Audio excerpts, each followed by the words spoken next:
Okay, today I thought we'd play with and talk about the 1950s mechanized robot. Inside and out, how it works, what's going on in there and everything. I've done a lot of videos on this robot before. You can find on my channel if you really want to study the box and all of that sort of stuff. As far as the functions go, we'll do that briefly here, and then we'll talk about, why it's so special, what's some of the special stuff about it. But as you can see, this is the knob door type versus this key type they had. There were different ones. This is also the D cell size. Let me grab a C cell battery so you can see the difference. The very first run of the toy that they did back in 1956-57, they used a C cell battery. You can see how much smaller that is. In fact, maybe it'd be easier if I held it up to this leg. You can see this door would normally fit a D cell, and then there's a C. So the original toy was built with C cell batteries in the legs, and so the legs were shorter, and so the toy was shorter. And they changed it because the C cells didn't last very long. I mean, a couple of carbon C cell batteries in the 1950s wouldn't supply much power for the light and the motor and all that kind of stuff in here for very long. So they changed it up. So if you can find one of the ones with the shorter legs and the box is slightly shorter, it's worth a lot more money. And also they did them in two colors, black and silver. If you can find the silver C cell leg one, that's worth the most money. Now, it's a shuffle walking robot, which means it has ratchets in the feet. So as they shuffle back and forth, it walks. But this is one of the rare toys that also did a steering mechanism where, I guess I'm kind of getting ahead of myself, but I'm just going to go ahead and go with it because we're already talking that way. So here's the bottom of one of the feet. You can see it has a regular ratchet. In this case, they had a gear and a little piece of metal so that when the foot would go forward, it could turn, and then when it tried to back, it couldn't, so that's how it would walk. And the front wheel just rotated. But in one foot only, instead of just the ratchet is down in there. They also, if I turn this light on, if it would help. Hang on, everybody. That's better, I think. You can also see they took off a whole bunch of gears. They took off from the wheel to drive this gear, and then this gear reduces and drives that gear, and then that gear is connected to this cam. And as this cam moves around, it'll move this arm. And as it moves that arm, it turns the wheel in the bottom of the foot. So what this mechanized Robby does is after he takes X number of steps, it actually turns and goes back the other direction, which is pretty cool. As far as functions, this one does work, of course.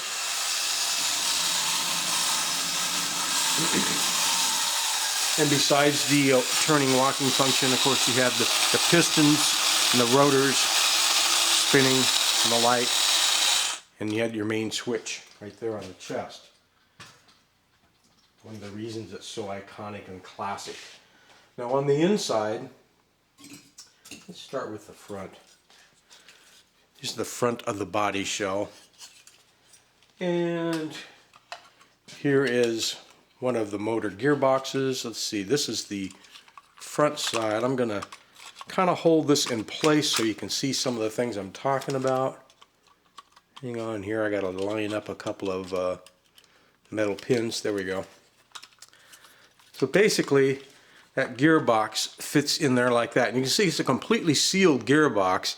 So if you needed to get in there to turn a gear, it's to get the thing running, it's very, very difficult to do that. They ran a rubber belt off of this pulley. Get that so you can see it better. From this pulley all the way up to this pulley, and this pulley not only moves the pistons up and down when it turns,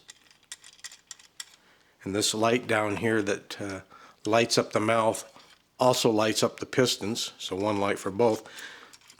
But this pulley also drives the ear effect, the spinner effects.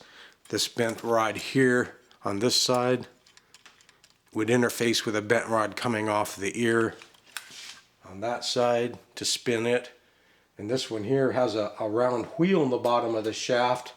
And that round wheel comes down and contacts this piece of rubber, you know, to make a plate drive. So as this rotates, that rubber would rub on the round one and spin the upper one. Nice thing about that is if a kid grabs the upper one, he's not going to break anything and jam it up. Unfortunately, if he grabs the one over here, it can get jammed up. But they did what they could do, and they couldn't make it perfect. So on this motor gearbox, a lot of the ones that you'll find back then, the whole body of the motor, this one's tin, I'd say in most of the ones that I've repaired in the past, is all plastic. And the bad part about having the ones that are all plastic is right up here you can see the end of the motor shaft sticking up and that little brass piece it's fitting in. So that gives this motor a bearing. This motor is going to last a lot longer. The ones with the plastic body, they don't have any sort of bearing. That metal shaft of the motor is just sticking in a hole in the plastic. And of course, the more you play with it, the more it eggs out the hole, and the more it eggs out the hole, the sloppier the connection between the brushes that drive the motor.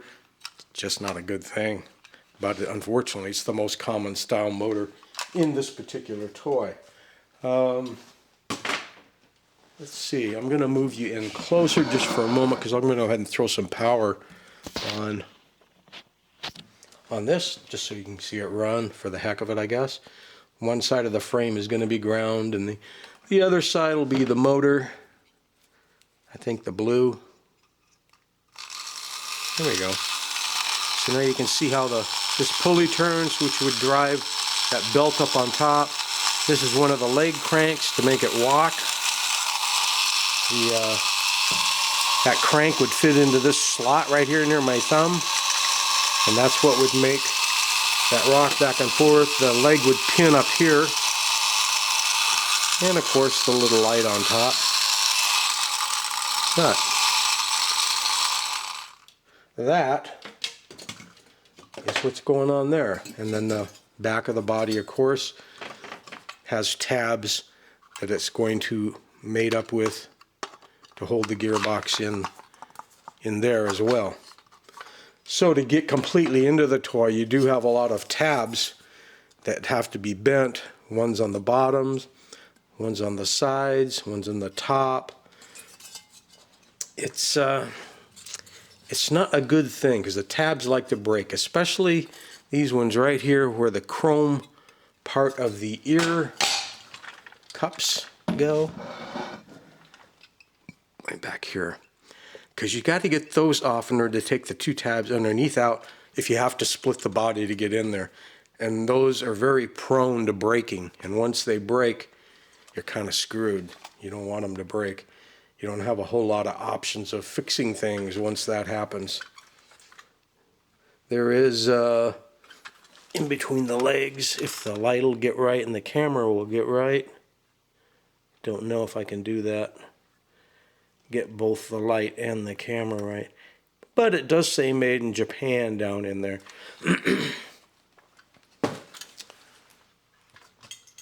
Oh, and to get the dome off, they always had to basically look like a wood screw, but they had a screw in the back, and then there's a tab on the dome that comes down. You don't ever want to over tighten that because you can break that little tab off the plastic, and once you break the tab off the plastic, dome's not going to stay on your Robby anymore. And there's a little tabbed tongue piece in the front that simply fits around the metal. You can kind of see where it's at right there, tabs down. Have I left anything out? I don't think so. I think you now know what's inside there. And the rubber belt, I should say more about that. You can see how wide the pulley is compared to my finger. The original belt is really wide so that the edges of it have friction with the edges of this. In other words, if you went in there and tried to replace it with like a little thin belt like you'd find in an old cassette deck or something like that, it's not going to work very well. For one, this is geared up to move fairly fast, and if you put a lot of tension on it, it bogs the whole motor down to where things don't run. So you can't use a tight belt. It has to be a loose belt, and it needs to be wide so that it gets enough friction off the pulley that it doesn't slip. So loose but wide. It's a tough one to find. And being that it's a rubber belt and these things are going on almost 70 years old at this point, they do tend to usually be hardened or rotten or already deteriorated and fallen off. Some cases they're still there. But if you're going to replace it at these days, there's if you do some searching, you can actually find silicon rubber belts, and some of them are wide. If you could find a silicon rubber belt that would fit or felt like casting your own, that would be optimum, because the silicon rubber is not going to break down. It's very grabby on metal, so it doesn't have to be tight in order to pass the drive friction along. Just be a good choice compared to going in there with another old rubber belt. So there you have it. It's your mechanized robot. Let's get back here. Let's get the box back in the picture. Mid-50s, made in Japan, a true classic. And the original ones, that's this old one, they almost always still work better than any of the reproduction ones that were made by Osaka Tin Toy, which are beautiful, but unfortunately the reproduction ones are full of plastic gears, and the plastic gears break, as we all know. So, and you can see they made a lot of different colors of them. Still scanning down here. Well, those on the end, that's something else. That's something else. But here we go. From the red one, yeah, I got 1, 2, 3, 4, 5, 6, 7, 8, 9, 10, 11 different ones that were made by Osaka Tin Toy. A very faithful reproduction. It's just unfortunate that they went in with the plastic gears. One thing they did do, which was nice, is they replaced the rubber belt that we just spent so much time talking about with a direct drive shaft, which would last longer if only the rest of the gears in the toy would last longer. So the original mechanized Robbies from the 50s generally run quieter, smoother, and more reliably than the new reproductions.